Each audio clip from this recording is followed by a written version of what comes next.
Hey, we are live. This is Jack Daniels of the Boxers Trainer Channel.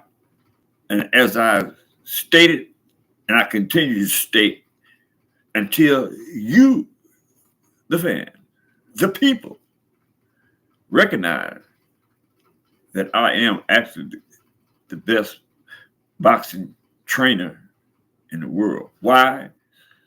Because I have a different style of boxing, right? The way that I compel a boxer to be the best that he can be is far more different than the norm. The pads, the ropes, the running, the sparring, the shadow boxing, the the the the whole litany of things that one has to do to be the best in the world have to exceed what I just spoke on, right? The variables that we use to become the best in the world. But there is other opponents that I refuse to discuss right now, right? Because I am still up for grabs as a trainer. But I will tell you this.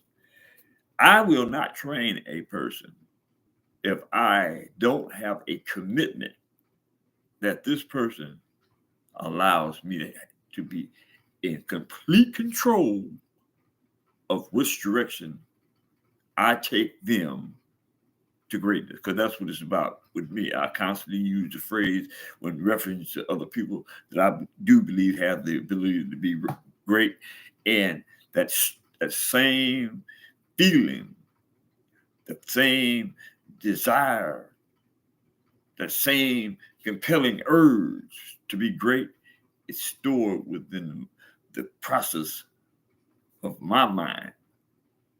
And I know that I can deliver greatness. Listen, I have been going through some changes as it pertains to uh, certain boxers in the business, right? I mean, they constantly uh, stick out in the media, right? They stand out rather, right?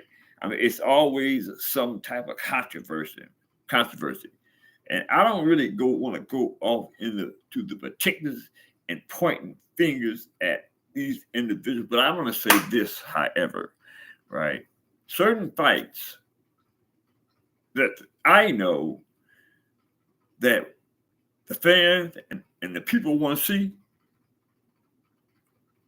are being prevented from doing so for reasons that are unbeknown to me. And I will say that one of the participants is Gervante Davis, right? I'm not going to go off into the particular because I get so sick and tired of either reading about he doesn't want to fight certain people, but I know, and he knows, but he's not going to tell you why he doesn't want to fight these people or this person, because he is under the so-called auspices of the face of boxing, right? The cash cow of boxing, right? And I mean, I don't know whether if he took an L, that would impede on his ability to continue to be the cash cow. I'm quite sure it would to some certain degree, especially when it comes to the cash cow. But as far as the face of boxing, and that is one of the subjects that we are going to discuss as soon as I deliver this message in regards to I'm getting so sick and tired of hearing about Gervante Davis and him not wanting to fight you know who. I mean, it's kind of like it's beginning to seem like not only you ducking, you scared.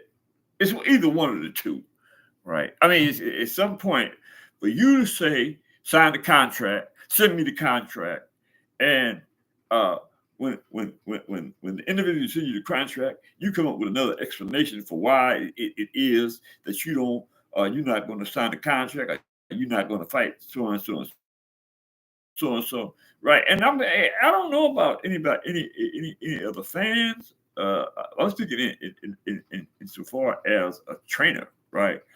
Um, I'm the type of trainer again, whereas you fight because you're good. You don't duck. We don't duck nobody on my team.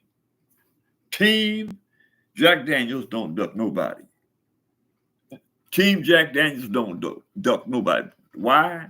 Because we know darn well, because of our persistency in our training and in our psychological and the psychological aspect of the training, that that there is no doubt in our minds that whoever is put before, we're gonna whoop them. There is no room for explanations.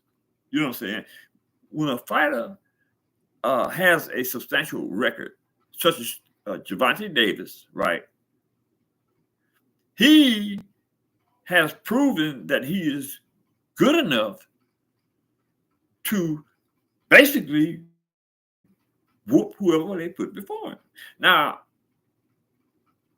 if that isn't the way he thinks, then maybe we're giving him too much credit. But for sure, for him not to step up to the plate and fight whoever raises their hand up and says, "Man, I whoop dude. I know I can beat that butt." You know what I'm saying? Then something's wrong. So in that regard, this is why I'm kind of like bringing this issue up about the face of boxing, because we need a face of boxing that's consistent with what the fans need, what society needs, and what the kids need is in reference to role model. You know what I mean? So I've picked three individuals who I think we need to consider as the face of boxing. And I might add that we do have Gervante Tank Davis as the first person on the roster, right? So I wanted to be fair, because I mean he is of noted worth in his boxing, right? We can't take that away from him, and that's not the issue. The issue is why he won't fight certain people that call him out, that have a substantial record also. You know what I mean? I mean, it would make for a good fight. Everybody gonna get paid. You know what I'm saying? And he is being put in a position where he's getting guaranteed money. Guaranteed money. Now you say that you call the shots. You the boss. You're the boss. Excuse my dialogue. You're the boss, right? That being the case, you're in this field. You're in this I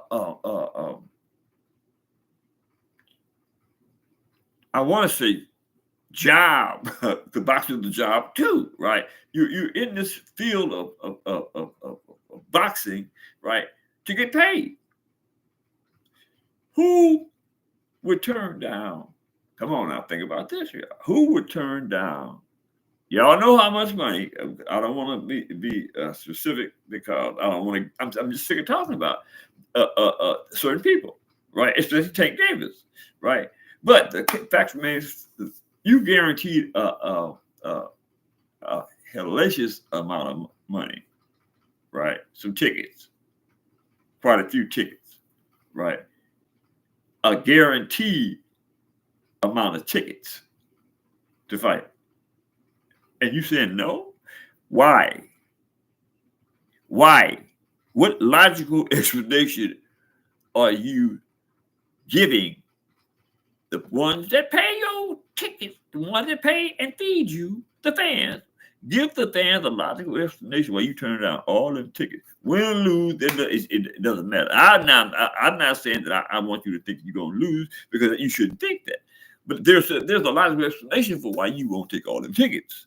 And I'm going to find out one way or the other. You know what I'm saying? Because I'm tired of talking about you. I mean, as a black man, I care about you. You know what I mean? But as a sportsman, I got low regards for your self-esteem when it comes to uh, believing in yourself, little brother. You feel me? Anyway, Gervante Tank Davis. Gervante Tank Davis is 29 years of age. He's 5'6". He has a 69-inch arm reach. He's a southpaw. He's a left-hander.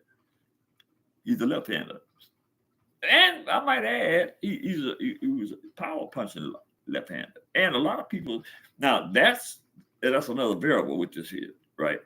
A lot of people don't want to mess with lefties, a skilled lefty. And Tank is a skilled lefty. And he has power to go with it, with being skillful, right?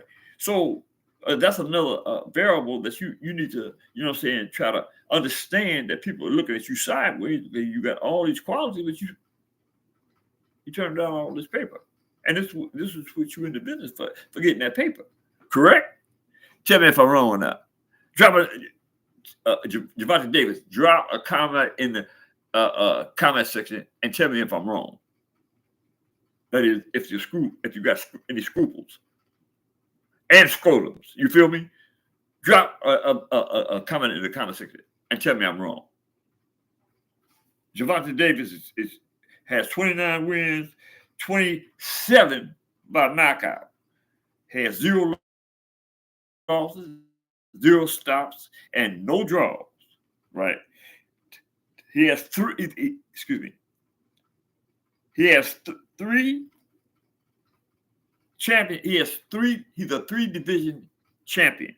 IBF, WBA, and I believe the Super WBA. One of them, I believe, is at 140.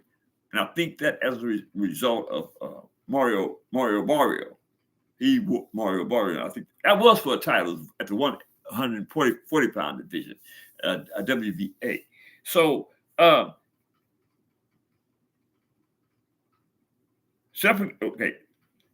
was at super featherweight separately between 2017, 2021, and WBA lightweight champion.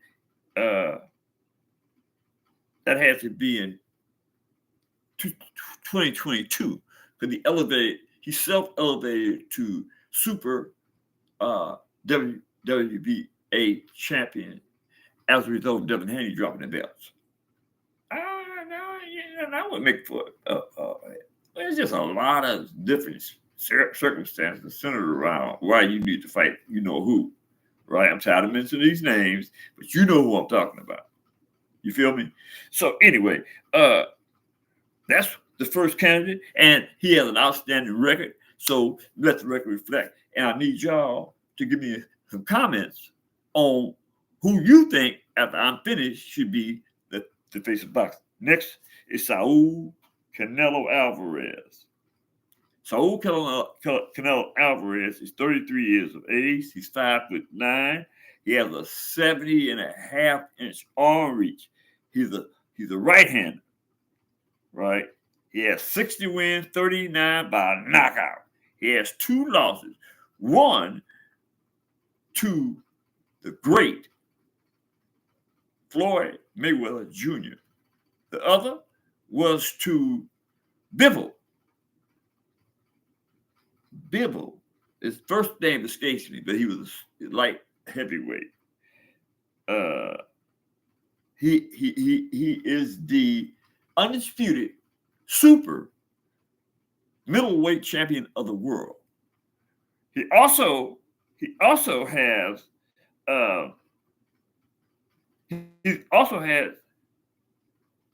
belts in 4 weight classes. 4 weight classes. Light heavy, super middleweight,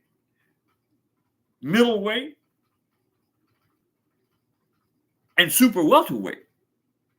He elevated from, actually, Saul Canelo Alvarez started as a little guy. I think it was maybe lightweight. I believe he started as a lightweight, and he elevated and grew and bulked up his body to the point where he eventually fought at light heavyweight. Now that's pretty substantial, right? And not to put too much on it, but I mean that's on the borderline of putting your body in a position where it adjusted and functioned properly as he elevated in his weight, and that's something that not everybody can do, and be good at the weight class that you elevate to. That's probably his. I'm not sure how many people have ever did that in the history of boxing, right? I mean, he has to be one of them, right? 4 weight classes from 135 to 175. Wow, those are leaps and bounds, in my opinion. We have to check the history out on that and see how many people have done things of that sort. Let's get to the last opponent. The last opponent is a boxer who I happen to like personally. I'm going to add a 4th one to this list too, just for the sake, because it's only fair. But at this juncture, we're talking about the gracious, the great, the super star boxer, David Benavidez. David Benavidez accolades. He is a 2-time WBC super middleweight champion of the world. He didn't do it once. He did it twice, right? He's also hold the record as the youngest super middleweight title holder in history. He ain't big-mouthed. He ain't running around talking about what he gonna do. David Benavidez is a good prospect for the face of boxing because he actually lives according to what a professional boxer lives within that scope and expectation of what it means to be a boxer, a professional boxer. He gravitates towards people gravitating toward him as a professional boxer and appreciating him because of the way he carries himself in the sport, right? David is 26 years old. He's 6'1". He has a 76-inch arm reach. He's a right-handed. He has 26 wins, 24 knockouts. That could easily be considered as a knockout artist. He has no losses, no stops, never been stopped, and no draws, right?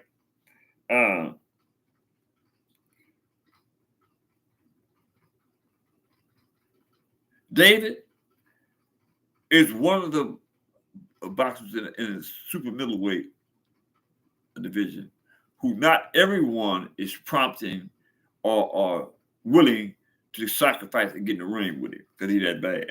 David Benavidez got the whole package. He got a mean jab. He's aggressive. Most people said before he knocked out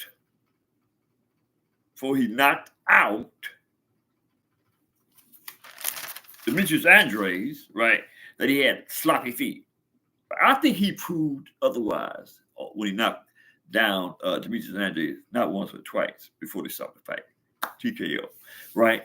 But David Benavidez could easily be, in my opinion, considered as the face of boxing. The way he carries himself. He's not a person that runs around talking about what he gonna do, like who he runs from nobody. Everybody can get the smoke and the heat from David Benavidez, and that's what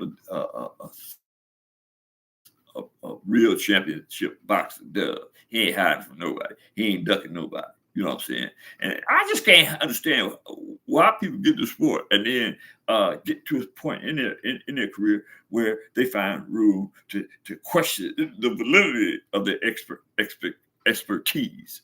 You know what I'm saying? I mean, man, I just don't get that, man. You know what I'm saying? I just don't get that. 'Cause it was like, come on, let's get it on with me. You know what I'm saying? I mean, that's me. When it comes to this boxing, it's when you know how it feels to get in the ring, right, and defend yourself with defense and offense, right.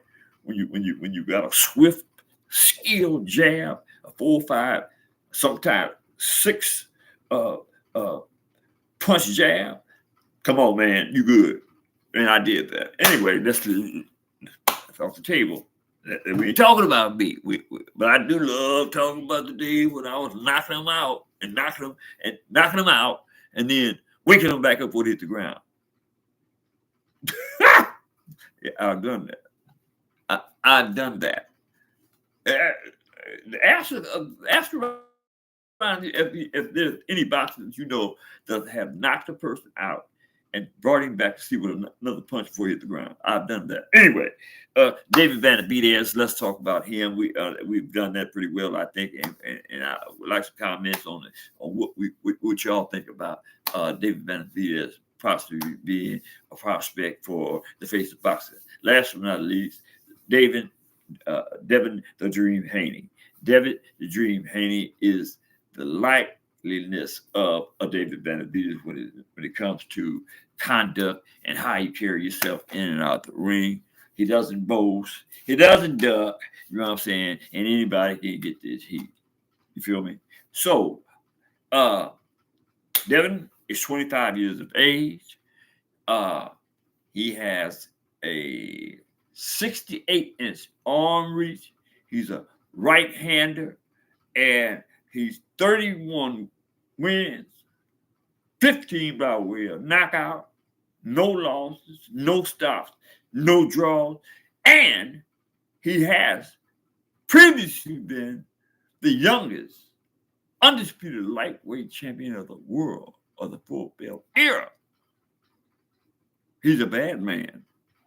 Devin, you a bad man. And he also has went up in weight. That was at 135. He held the undisputed. Now he went up because he was struggling, but he made it. And I remember Devin Haney saying, a champion always makes his way. Hey, you see that? That's real talk. A champion don't deny nobody access to that smoke. A champion. You heard me? You heard me over there? Let's don't hold them belts bro. Get up off your rump and do what you're supposed to. Get that paper. You feel me? And Devin Haney is now the WBC junior welterweight champion of the world. He's a 2-weight division champion. I expect great things out of Devin. Devin it should be considered as the face of boxing because Devin demonstrates at 25 especially that he maintains the walk of a champion. That's all I got for y'all tonight. Hit the subscription button. I'm commanding you to hit that subscription button. Hit the like button. Share my channel with your friends, your family, and your loved ones. Drop some comments in the comment section. Let's talk about the face of boxing. Who do y'all believe and think should be the next face of boxing? I'm completely out. Before I go, what you think about my hats? I'm changed up and I'm wearing hats, right? Don't expect me to stop this anytime soon because I got hats. I'm out.